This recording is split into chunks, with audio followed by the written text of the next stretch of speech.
కొత్త బిజినెస్ కోసం ఆలోచిస్తున్నారా? ఈజ్ ఆన్ డిస్ట్రిబ్యూషన్ కోసం కాల్ చేయండి 9154729854.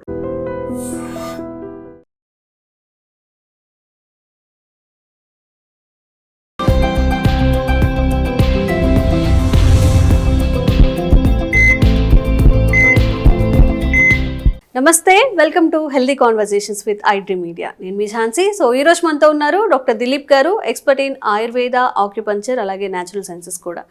మరి ప్రోటీన్ ఫుడ్ గురించి మనం మాట్లాడుకుంటున్నట్లయితే చికెన్లో ప్రోటీన్ ఉంటుంది అని 100కి 100% నమ్ముతారు. మరి చికెన్ అండ్ ఎగ్లో మాత్రమే ప్రోటీన్ ఉంటుందా? వెజిటేరియన్ ఫుడ్లో ప్రోటీన్ ఉండదా? అసలు ప్రోటీన్ అనేది మన బాడీకి ఎంత అవసరం, ఎంతవరకు అవసరం, ఈ విషయం గురించి మాట్లాడదాము.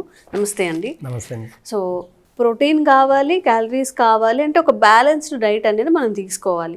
మరి ప్రోటీన్ ఫుడ్ అన్నప్పుడు ఇప్పుడు చాలా మందికి ఏంటంటే మనం రీల్స్లో చూసినా ఎక్కడ చూసినా డైట్ చెప్తూ కూడా 100 grams చికెన్, 80 grams చికెన్ ఇట్లా మెన్షన్ చేస్తుంటారు. 2 గుడ్లు, పై ఎగ్ వైట్ తినండి, లోపల యోక్ తినకండి అని చెప్పేసి. నిజంగా వెజిటేరియన్ ఫుడ్లో ప్రోటీన్ లేదా? ఉంటే ఎందులో ఉంది? అయితే నమస్తే అండి. అయితే నేను ప్యూర్ వెజిటేరియన్. మీరు నా ప్యూర్ పరిస్థితి ఏంటి మరి? అంటే ఈ 44 సంవత్సరాల్లో నాకు ప్రోటీన్ లేదంటారా? ఈ 44 ప్రకారం అయితే లేదన్నట్టే. 44 yearsలో నేను అసలు ప్రోటీన్ ఫుడ్ తినకుండానే ఇలా ఉన్నానా? ఆలోచించండి ఒకసారి. మనం అనుకుంటాం కానీ వెజిటేరియన్స్ కూడా చాలా మంది ఉన్నారు. మరి వాళ్ళు తినే ప్రోటీన్ ఏంటి అసలు? బాడీకి ప్రోటీన్ ఎక్కడ బెనిఫిట్ అవుతుంది? ఏ ప్రోటీన్ తింటే అసలు ఏం బెనిఫిట్ ఉంటుంది? ఎలాంటి ప్రోటీన్ తింటే ఎలాంటి బెనిఫిట్స్ ఉంటాయి? అసలు ప్రోటీన్ అనేది మనకు కావాల్సిందేనా? కావాల్సింది. కార్బోహైడ్రేట్స్ ఇవన్నీ కావాల్సిందే. అన్ని ఒక మోతాదులో కావాలి, ఎక్సెస్ గా కాదు, అతిగా కాదు. కేజీ చికెన్ తింటే అంతే. కేజీ చికెన్ తిన్న తర్వాత మీరు అటు కదలలేరు, ఇటు కదలలేరు, ఒక టైప్ ఆఫ్ మైకం అలా వస్తుంది. కాబట్టి ప్రోటీన్ అనేది కావాలి, కానీ అది నాన్ వెజ్ లోనే ఉంది అనేది అబద్ధం. Example, high protein soya beans లో ఉంటుంది. Soya high protein rajma, high protein brown chana, high protein chana, మన బేట దొరుకుతుంది chana, high protein green grams, పెసర్లు, ఇవన్నీ హై ప్రోటీన్. ఇంకా పప్పు ధాన్యాలు చాలా ఉంటాయి. అన్ని పప్పు దినుసులో ప్రోటీన్ మనకు తగినంతగా ఉంటుంది. కాబట్టి వెజిటేరియన్స్ చూడండి, ఎన్ని వెజిటేరియన్ కర్రీస్ చేసుకున్నా ఏదో ఒక పప్పుతో కావాల్సింది ఖచ్చితంగా ఒక ప్రాసెస్ ఒక సపరేట్గా ఒకటి కుక్ చేసుకుంటారు వాళ్ళు. అంటే పప్పు దినుసుతోటి ఒక దాల్ కానివ్వండి, ఇంకా రాజ్మా కానివ్వండి, ఏదో ఒకటి బెబ్బర్లు, ఇలాంటివి చాలా ఉన్నాయి. పప్పు దినుసులు తీసుకుంటే 32 రకాల పప్పు దినుసులు ఉన్నాయి మనకు. 32 రకాల అన్ని ప్రోటీన్స్. అందరికి తెలిసింది కందిపప్పు, ఎర్ర కందిపప్పు, పసుపు కందిపప్పు, పెసరపప్పు అన్ని తీసుకుంటే 32 రకాల పప్పులు ఉన్నాయి. కాబట్టి ఈ 32 రకాల కూడా ప్రోటీన్స్ ఉన్నాయి. కాబట్టి మనము కాన్షియస్గా తగినంత మోతాదులో ఖచ్చితంగా తీసుకుంటే మన బాడీకి హెల్దీ ప్రోటీన్. మనకు ప్రోటీన్ ఎందుకు కావాలి? మజిల్ స్ట్రెంత్కి కావాలి. మజిల్స్ అనేటివి చాలా దృఢంగా ఉండేదానికి ప్రోటీన్స్ కావాలి. టెండన్ సిస్టమ్, నర్వస్ సిస్టమ్ బలానికి ప్రోటీన్ కావాలి. కాబట్టి ప్రోటీన్ అనేది తీసుకోవచ్చు. చాలా మంది ఇప్పుడు ఎగ్జాంపుల్గా పన్నీర్ ప్రోటీన్, కొంచెం నెయ్యి వేసుకున్నా. ఇప్పుడు 1 లీటర్ నెయ్యికి ఎన్ని లీటర్ల పాలు కావాలండి? 30 లీటర్ల పాలుతోటి 1 లీటర్ నెయ్యి అవుతుంది, ప్యూర్ నెయ్యి అయితే. అవును. కాబట్టి 1 కేజీ 1 monthలో 1 కేజీ నెయ్యి ఎవరైనా ఒక ఫ్యామిలీలో తిన్నారంటే వాళ్ళు 30 లీటర్ల పాలు తాగినట్టే. 30 లీటర్ల పాలు తాగినట్ట? అంతే కదా మరి. 30 లీటర్ల పాల నుంచి 1 లీటర్ నెయ్యి వచ్చిందంటే ఆ 30 లీటర్ల పాల స్ట్రెంత్ ఒక నెయ్యిలో. మేబీ నిజంగా ఒక నెయ్యిని ఎలా మెజర్ చేస్తాం? 1/2 లీటర్ నెయ్యిని మనం తినేసినట్లయితే అది తినకూడదు, ఇంత ఇంటెక్ తీసుకున్నట్టే క్యాలరీస్, ప్రోటీన్స్, క్యాలరీస్ అనేది దొరుకుతుంది. అట్లా మనం పన్నీర్ తింటాం. ఎంత పన్నీర్ అయితే మనకు 1 కేజీ పన్నీర్ వస్తుంది? ఎన్ని లీటర్ల పాలు అయితే 1 లీటర్ పన్నీర్ వస్తుంది? అబ్జర్వ్ చేస్తే 15 లీటర్ల పాలకి 1 కేజీ పన్నీర్ వస్తుంది. కాబట్టి ఇట్లా ఇవన్నీ కూడా ప్రోటీన్. కాకపోతే ప్రోటీన్కి డైజెషన్ సిస్టమ్ బాగాలేనప్పుడు ప్రోటీన్ ఫుడ్ ఆపేయాలి. బాగా నోట్ చేసుకోండి. డైజెషన్ సిస్టమ్ బాగాలేదు, ప్రోటీన్ తిన్నారనుకోండి, రివర్స్గా పనిచేస్తుంది. బాడీలో ఫ్యాట్ పెరుగుతుంది. అంటే ఈ ప్రోటీన్కి ఏమవుతుంది అంటే ఎక్కువ అయిపోయింది అనుకోండి, బోన్ డెన్సిటీ అనేది తగ్గిపోతుంది. ఓకే. ప్రోటీన్ తిన్నప్పుడే మనకు ప్రాపర్గా కాల్షియం దొరుకుతుంది, ప్రాపర్గా విటమిన్స్ ఇవన్నీ కూడా మన ప్రాపర్గా బోన్ స్ట్రెంత్ పెరగాలంటే ప్రోటీన్ కావాలి. కానీ అది ఎలా ఉండాలి అంటే మన డైజెషన్ సిస్టమ్ని మంచిగా పెట్టుకున్నప్పుడు మాత్రమే హై ప్రోటీన్ తినేదానికి ప్రయత్నం చేయండి. మన డైజెషన్ సిస్టమ్ బాగాలేనప్పుడు ప్రోటీన్ తిన్నామంటే బాడీ మజిల్ స్ట్రెంత్ అంతా పోతుంది, అది ఫ్యాట్గా కన్వర్ట్ అవుతుంది.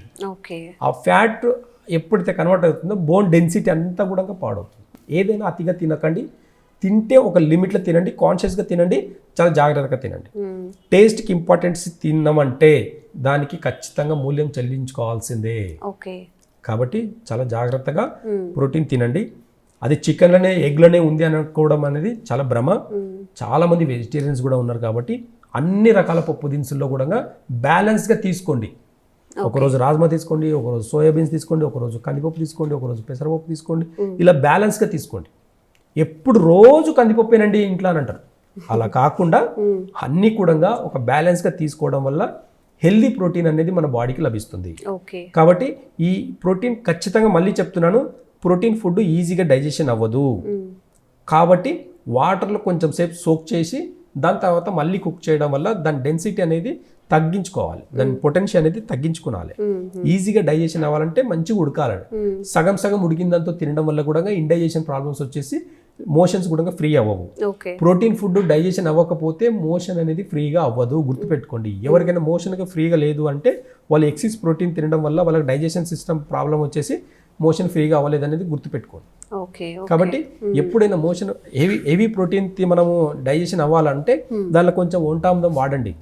ఆ పప్పులో కూడా కొంచెం వంటామదం వేసేసి కుక్ చేసుకోండి, అప్పుడు కొంచెం ఈజీగా డైజెషన్ అవుతుంది. అంటే డైజెషన్ ప్రాసెస్ ని ఈజీగా చేస్తుంది.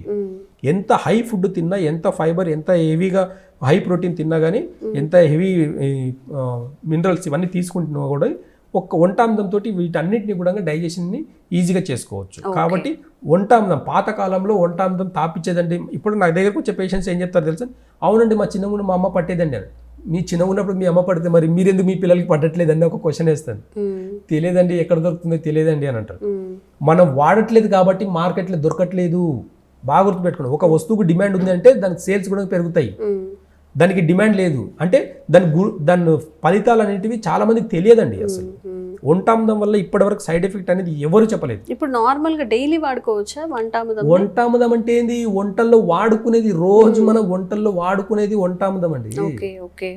అవేర్నెస్ లేదు చాలా మందికి. ఎక్కడ దొరుకుతుంది అంటారు. ఆముదం వేరు, వంటామదం వేరు. సీడ్స్ అంటే ఆముదాలని తీసుకొని డైరెక్ట్గా మిషన్లో గానుగలు వేసి ఆయిల్ తీయడం వేరు. ఆ ఆముదాలని దంచి ఒక కుండలో వేసి వాటర్ వేసి బాగా మసలా పెడితే వాటర్ అంతా అవాపరేట్ అయ్యి వాటర్ అంతా ఆవిరైపోయి ఓన్లీ ఆయిల్ మాత్రమే, ఆ గింజల్లో ఉండే ఆయిల్ మాత్రమే సపరేట్గా వస్తుంది. అది వంటామదం. అంటే కుక్ చేసి తీయాల్సింది వంటామదం. అలాంటి వంటామదంకు చాలా వేల సంవత్సరాల నుంచి అది వాడుకలో ఉంది. అలాంటి వాడడం వల్ల కూడా మజిల్స్ని, కొలెస్ట్రాల్ని, అన్నిటిని, డైజెషన్ సిస్టమ్ని, అన్నిటిని, మోషన్ని ఫ్రీగా పెట్టుకోవడం కాకుండా పైల్స్ ప్రాబ్లం ఉండే వాళ్ళకు, బాడీ ఓవర్ హీట్ ఉండే వాళ్ళకి ఈ వంటామదం అనే అమృతంలాగా పనిచేస్తుందండి. చాలా మంది ప్రోటీన్ తినేసి ఇండైజెషన్ ప్రాబ్లం అయ్యి మోషన్కి కూడా సరిగా వెళ్ళట్లేదు. బాగా గుర్తుపెట్టుకోండి. కాబట్టి ఈ వంటామదం అనేది వాడకంలో వల్ల మనం ఎంత హెవీ ప్రోటీన్ తిన్నా సరే డైజెషన్ చేసుకునే కెపాసిటీ దాంట్లో ఉందన్నమాట. ఓకే. సో ఈ టిప్స్ని గుర్తుపెట్టుకోండి. నిజంగా హై డైజెషన్ అనేది లో ఉన్నప్పుడు హై ప్రోటీన్ తీసుకోవడం కూడా చాలా డేంజర్ అంట. దీన్ని బాగా గుర్తుపెట్టుకోండి. మనం ఏం తింటున్నామో అదే మనం అవుతామో, మన పిల్లలకి ఏమి ఇస్తున్నామో అది వాళ్ళ గ్రోత్కి కూడా చాలా ఆధారపడి ఉంటుందని చెప్పి ఆ కాషియస్గా ఉండి కాషియస్గా తింటూ ఉండండి. థ్యాంక్ యూ సో మచ్ అండి. Sir, one life lesson what medicine has taught you. Whatever you can do without expecting.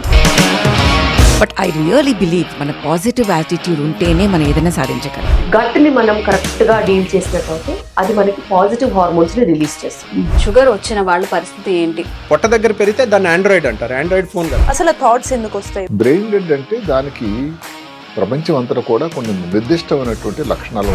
మానసికంగా ధైర్యంగా ఉంటే క్యాన్సర్ జయించవచ్చు. You are a doctor for a cause sir, అంతే. వాళ్ళకి వచ్చిన ఆదాయం కాకుండా ఫ్రీ సర్వీస్ ఎంతమందికో చేస్తారు.